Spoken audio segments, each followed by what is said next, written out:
Yo, what's up everybody? Thanks for tuning in today's unboxing and review, and actually application for this review. I'm not just unboxing and talking about it, we're going to use it. I'm going to be doing a Daytona 4-ton heavy duty with rapid pump dual piston design floor jack. 4 tons, that's right, 8,000 pounds. Now, do I need 8,000 pounds for my 4Runner? Definitely not. However, this was on sale for the same price as the 3-ton, which wasn't the heavy duty. So why? Actually, it was $10 cheaper. So I went with this, all right? Let's get the camera set up. I'm gonna show you the fun part of getting a 100-pound jack out of the back of your vehicle by yourself. We'll throw it on the floor, take a look, talk about some features, then put it to use. So the nice thing is it has handles right here, okay? So you got grips. You can totally get a good hand in here.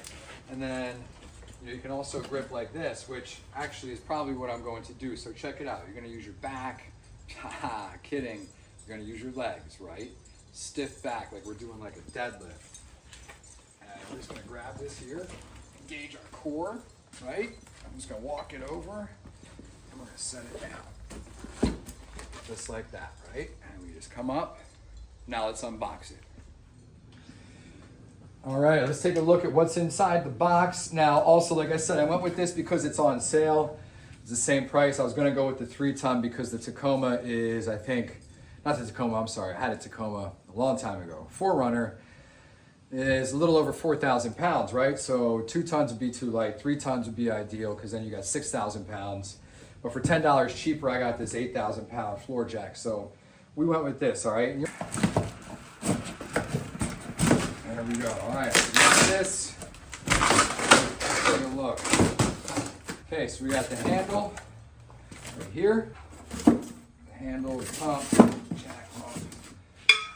Put those right there. Got some instructions.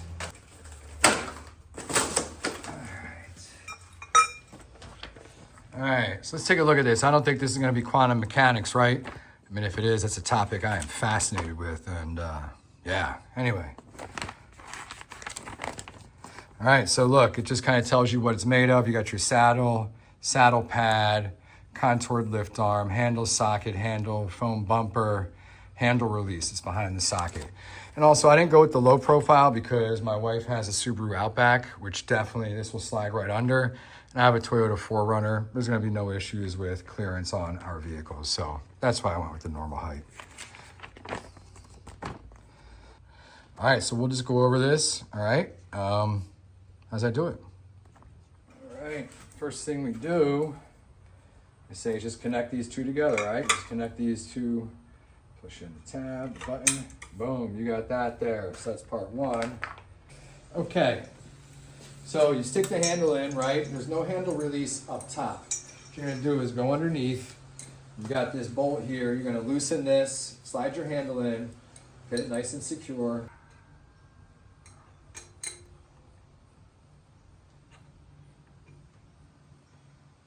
All right, handle secure. All right, we got that off, okay? Okay, so now we're gonna bleeding any trapped air out of here, all right? I've never done this before, but the directions are pretty clear. We locate our fill plug right here. It's on top of the cylinder. Not these are the safety valves. Literally says do not adjust, so don't. And then what we're gonna do, we're gonna remove the fill plug and check that oil is level. I hope there's oil because I don't feel like going out to the store and buying oil. All right, looks like there's oil in there. Yeah, great. So oil is level to the top, all right? Let's see if we can show you a close-up of that. So it's kind of hard to see, but there is oil. You can see the reflection as we were coming in. There's oil definitely filled to the top in here. That's where you're gonna look, all right? Turn it counterclockwise to release the valve, open the valve. We're gonna pump it up and down quickly, 10 to 15 times to force the air out, and then replace the fill plug, all right?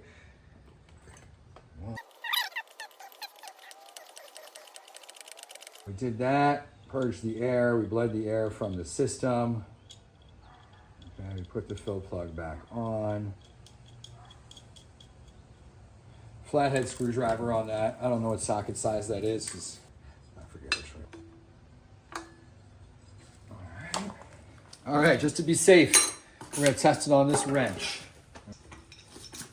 There you go. Clockwise, it's engaged. Boom, 1 crank, 2, 3. Oh yeah, man, this is nice. All right, this has got smooth operation, like Sade, smooth operator. All right, let's let it down slow. We'll just turn it counterclockwise gently so it doesn't slam down, because you don't want to slam your vehicle, right? And here's a good time to practice, you know, slowly lowering this jack, right? Kind of play with the controls, drop it down. All right, lock it back into place. All right, let's check out how this floor jack works, okay? Sorry, this video is taking me forever today. I've been to Harbor Freight 4 times, not for a defective jack, just because a defective human like me. All right, so your jack point's gonna vary underneath of your vehicle. I've got mine lined up here with the 4Runner's spot. It's gonna be in your owner's manual if you're not sure, okay? And I know that also my garage floor isn't 100% level. Tilts a little this way. And so I also want to point out that I've chocked the wheels in the front and back, right? In the back for when we lift it up, and in the front, even though it shouldn't come forward at all, the emergency brake's on, it's in park. The front, just to be safe, all right? You can never be too safe when you're dealing with a heavy vehicle. It is in park. All right, let's just jack this up, see what we can do. All right. Yeah, I mean, look at this. You definitely already have the clearance here. Change the tire in a minute. All right. So yeah, we got my 4Runner up here, no problem at all. If I just wanted to get up here and get better if I wanted to go under here and get better visibility, that wouldn't be an issue. I can go higher. All right, we can get it up there, a good height, and it can sit there. Now, obviously, you're gonna be working under here. You should be getting some jack stands under there, not just doing it like this, all right? This isn't the ideal method. Set it down. Just set it down nice and slow. Take your time, turn it slowly. All right? Nice and gentle. It's better for your jack, it's better for your vehicle, all right? And just roll that out. You are good to go, all right? I'll do another video where I talk about the jack stands that I got, but for right now, this is the Daytona 4-ton, heavy-duty, high-performance floor jack. So far, I think it's gonna work well. I'll follow up in a few months after I do some work on my vehicles and some routine maintenance, and let you guys know how I feel about it, all right? Thanks for watching. Hit that subscribe button. Take it easy.